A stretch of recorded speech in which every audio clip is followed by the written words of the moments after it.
اللقاء يعود الأحبة في ظل الإخاء تزيد المحبة وعند اللقاء يعود الأحبة في ظل الإخاء تزيد المحبة وعند اللقاء يعود الأحبة في ظل الإخاء تزيد المحبة كم طال اشتياقي لرؤية الأحباب وحب التلاقي في ظل الإخاء حمانا الإله من بعد افتراقي كم طال اشتياقي لرؤية الأحباب وحب التلاقي في ظل الإخاء حمانا الإله من بعد افتراقي لتبقى رباطا تنير القلوب ونحيا دعاة تنير الدروب لتبقى رباطا تنير القلوب ونحيا دعاة ننير الدروب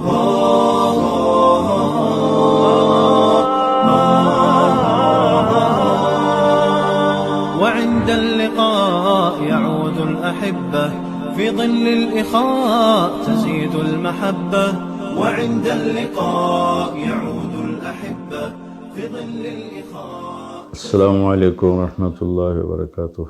میرے محترم بھائیوں اور دوستوں، بہنوں، عزیزوں، میرا تعلق ایک چھوٹے سے علاقے سے ہے. یہاں سے اللہ نے مجھے قبول فرمایا اور اپنے راستے میں زندگی گزر گئی لگانے کی توفیق دی، اور اللہ نے میری آواز کو اچھے بر اعظم میں پہنچایا، خیر کا ذریعہ بنایا. مسلم نان مسلم سب سنتے ہیں. تو جب کوئی شخصیت مشہور ہو جاتی ہے دنیاوی حیثیت سے یا دینی حیثیت سے، تو لوگوں کی امیدیں اس کے ساتھ وابستہ ہو جاتی ہیں، وہ چاہے یا نہ چاہے.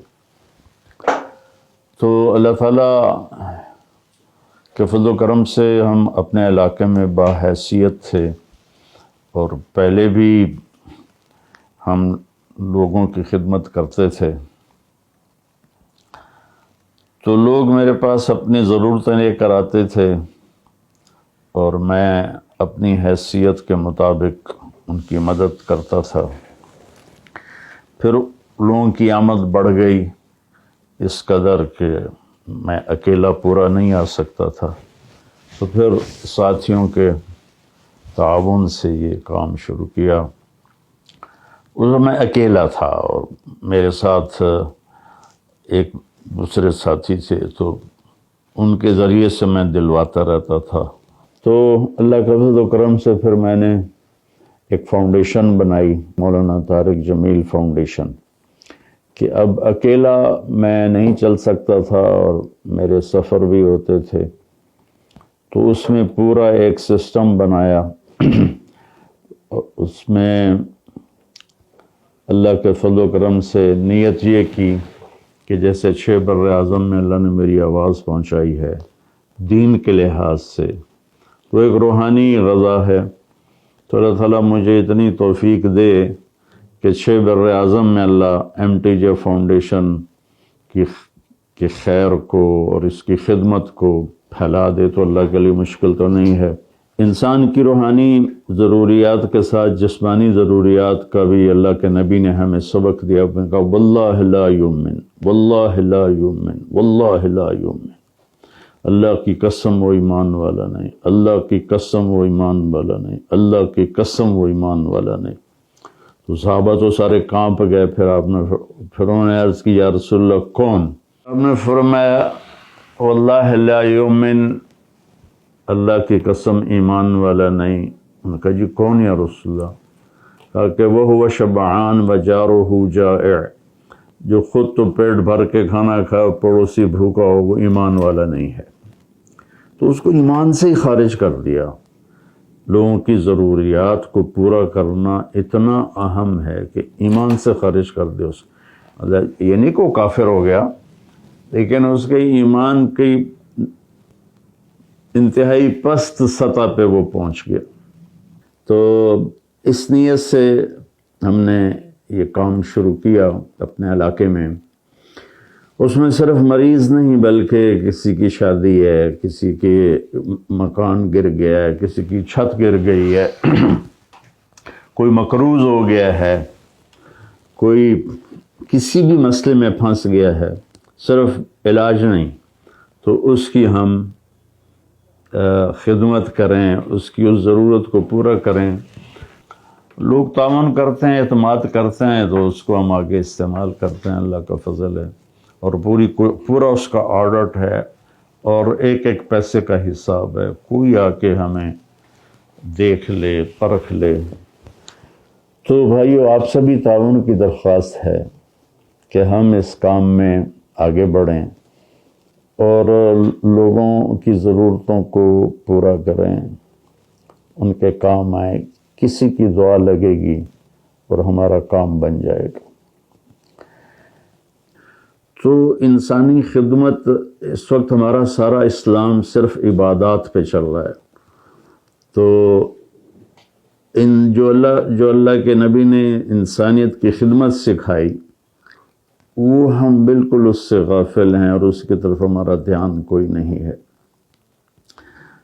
تو ایک حدیث سناتا ہوں. اللہ کے نبی کا فرمان ہے کہ جس نے صبح کسی مریض کا حال پوچھا تو شام تک 70,000 فرشتے اس کے لیے دعائے مغفرت کرتے ہیں، اور جس نے شام کو کسی مریض کا حال پوچھا تو صبح تک 70,000 فرشتے اس کے لیے دعائے مغفرت کرتے ہیں.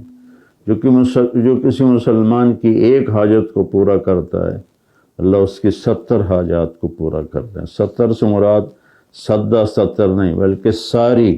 عربی میں 70 کا لفظ جو آتا ہے وہ کثرت کے لیے آتا ہے، زیادہ کے لیے آتا ہے، یعنی اللہ اس کی ساری ضروریات پورا کرتا ہے. میں ایک اور واقعہ سناتا ہوں. عبداللہ بن عباس رضی اللہ تعالیٰ عنہ اعتکاف میں تھے، اور ایک شخص آیا اور آ کے غمگین ہو کے بیٹھ گیا. تو آپ نے فرمایا کیا ہوا ہے؟ کہا جی بس وہ ایک مسئلہ ہے فلاں دو ساتھی کے ساتھ، تو وہ حل نہیں ہو رہا.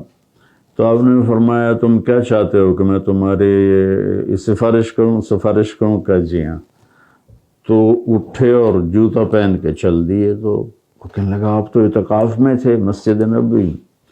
تو انہوں نے ایسے اشارہ کیا کہ اس قبر والے صلی اللہ علیہ وسلم سے سنا، اور ابھی زمانہ دور کا نہیں. ساتھ ہی رونے لگے کہ جو کسی مسلمان بھائی کی ضرورت کے لیے چلتا ہے، چاہے کام پورا ہو یا نہ ہو، اس کو 10 سال کے اعتکاف کا اجر ملتا ہے.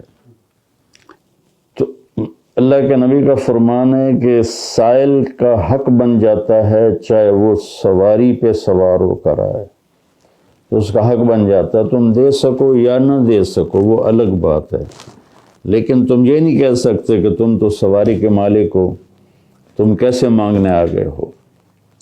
تو اللہ نے سائل کا اما السائل فلا تنہر، اللہ کے نبی کو خاص طور پر فرمایا کہ سائل کو میرے نبی آپ نے کبھی سخت بول نہیں بولنا. سائل کو کبھی سخت بول نہیں بولنا. کتنی بچیاں ہیں جو بیٹھی ہوئی ہیں کہ ہمارے ہاں جہیز کی لعنت ہے کہ جہیز پورا نہیں جی، رشتہ کیسے کریں. کتنے بیمار ہیں جو سسک رہے ہیں اور ان کے علاج کے لیے کوئی مال خرچ کرنے کے لیے تیار نہیں، اور وہ اسی میں تڑپ تڑپ کے اللہ کو پیارے ہو جاتے ہیں. تو اللہ تعالیٰ نے اسلام کو ایک مکمل پیکج کے طور پہ انسانیت کو دیا ہے. اس میں اللہ کی بندگی عبادات بھی ہیں، وہ تو مختصر سی ہیں، 5 نمازیں، 30 روزے، سال میں 1 دفعہ زکوٰۃ، زندگی میں 1 دفعہ حج. تو باقی 24 گھنٹے کیا کر رہے ہیں؟ وہ لوگوں کی خدمت ہے. اللہ کے نبی نے فرمایا ہر مسلمان پہ واجب ہے کہ وہ صدقہ کرے. علی کل مسلم صدقہ. تو صحابہ تو اکثر غریب لوگ تھے، کہنے لگے یا رسول اللہ اگر نہ ہو تو کیا کریں؟ آپ نے فرمایا بازار میں جا کے مزدوری کرے، اور اس مزدوری سے صدقہ بھی کرے، اپنے گھر پر بھی خرچ کرے. تو صحابہ نے عرض کی یا رسول اللہ اگر مزدوری کرنے کے قابل نہ ہو؟ تو آپ نے فرمایا کسی مصیبت زدہ کی جسمانی طور پہ مدد کر دے، جسمانی خدمت کر دے کہ یا رسول اللہ اگر یہ بھی نہ کر سکتا ہو تو فرمایا کسی کو اچھا بول دے، نصیحت کر دے۔ سبحان اللہ، اللہ کو صحابہ پہ قربان جاؤں کہ یا رسول اللہ اگر اس کی بھی ہمت نہ ہو تو کہا پھر خاموش رہے، اپنی زبان کی تکلیف سے لوگوں کو بچائے، یہ بھی صدقہ ہے۔ تو اللہ کے نبی کا فرمان ہے سخی لوگوں کے قریب ہوتا ہے، جنت کے قریب ہوتا ہے، اللہ کے قریب ہوتا ہے اور جہنم سے دور ہوتا ہے۔ اور مال بنانے والا، بٹورنے والا اور مال جمع کرنے والا یعنی کنجوس لوگوں سے دور ہوتا ہے، جنت سے دور ہوتا ہے، اللہ سے دور ہوتا ہے، جہنم کے قریب ہوتا ہے۔ اللہ کو سخی پسند ہے، چاہے وہ فاسق ہی کیوں نہ ہو۔ سخی سے اللہ کی محبت ہے، چاہے وہ عبادات میں سست ہو، کمزور ہو، نافرمان ہو۔ تو میرے عزیزو بھائیو، اللہ تعالی ہمیں اس بات کی توفیق دے کہ ہم اپنے دین کا یہ شعبہ بھی زندہ کریں کہ جس سے لوگوں کی ہمیں دعا ملے، اور وہ دعا قیامت کے دن ہمارے لیے ذخیرہ بن کے جمع ہو۔ یہ جتنا کام بھی ہو رہا ہے یہ بھائی میرے ذاتی پیسے سے نہیں، یہ لوگوں کے تعاون سے ہیں، دوستوں کے اعتماد پر ہیں، وہ ہماری مدد کرتے رہتے ہیں، ہم آگے خرچ کرتے رہتے ہیں۔ تو اللہ تعالی ہمیں قبول فرمائے، اس کے لیے آپ سب سے دعا کی درخواست ہے اور تعاون بھی فرمائیں۔ السلام علیکم ورحمۃ اللہ۔ الإخاء تزيد المحبة وعند اللقاء يعود الأحبة في ظل الإخاء تزيد المحبة كطال اشتياقي لرؤية الأحباب وحب التلاقي في ظل الإخاء حمانا الإله من بعد افتراقي